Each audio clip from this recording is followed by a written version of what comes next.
भागलपुर पुल हादसे की हम ग्राउंड तस्वीरें आपको गंगा नदी से और ठीक उस जगह से दिखा रहे हैं जहां यह हादसा हुआ है। तस्वीरें बयां कर रही है कि जब यह हादसा हुआ तब किस तरह से 200 मीटर तक गंगा के पानी को इस सुपर स्ट्रक्चर ने गिरने के बाद अवरुद्ध कर दिया था। तस्वीरें साफ तौर से बता रही है कि लोगों के कमाई के गाढ़े कमाई के हजारों टैक्स के रुपए की किस तरह से बर्बादी हुई है और दोबारा यह पुल एक बार फिर से गिरा है। आपको बताते चले कि यह पुल बन जाने के बाद सुल्तानगंज की दूरी काफी कम हो जाती है और लोगों के आवागमन की सुविधा बहुत सुगम हो जाती है। हालांकि मुख्यमंत्री नीतीश कुमार ने इस पूरे मामले पर जांच के आदेश जारी किए हैं। मुख्यमंत्री ने साफ तौर से कहा है कि इस मामले में जो भी दोषी होगा उस पर कड़ी कार्रवाई होगी। आपको बताते चले कि यह जो पुल है यह 1710 करोड़ रुपए की लागत से बनाया जा रहा था और इसका शिलान्यास इसी वर्ष होना था। हालांकि कहीं न कहीं इस पुल के दोबारा गिर जाने के बाद से इस इलाके के लोगों में मायूसी छाई हुई है। हालांकि जो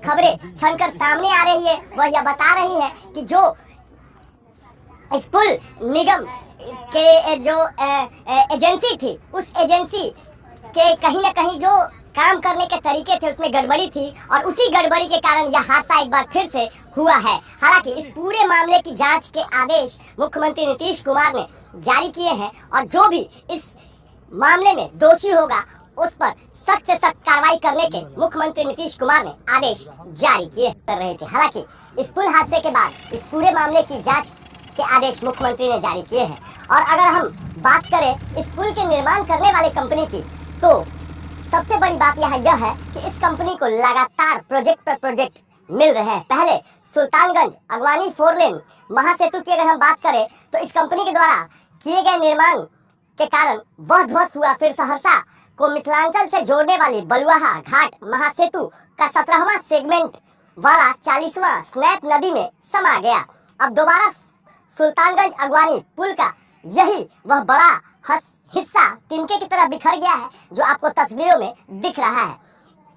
इन सभी बड़े प्रोजेक्टों का निर्माण दरअसल एसपी सिंगला कंस्ट्रक्शन कंपनी करा रही है। लगातार हो रही घटनाओं के कारण कंपनी की कार्यशैली पर लगातार सवाल खड़े हो रहे हैं। हालांकि इसके बाद भी इसे काम मिलना बंद नहीं हुआ है। हाल ही में विक्रमशिला पुल के समानांतर बनने वाले 4 लेन पुल का निर्माण की जिम्मेवारी भी इसी कंपनी को मिली है। इस पुल के दूसरे भाग ढहने से बिहार में सियासी पारा चढ़ गया है।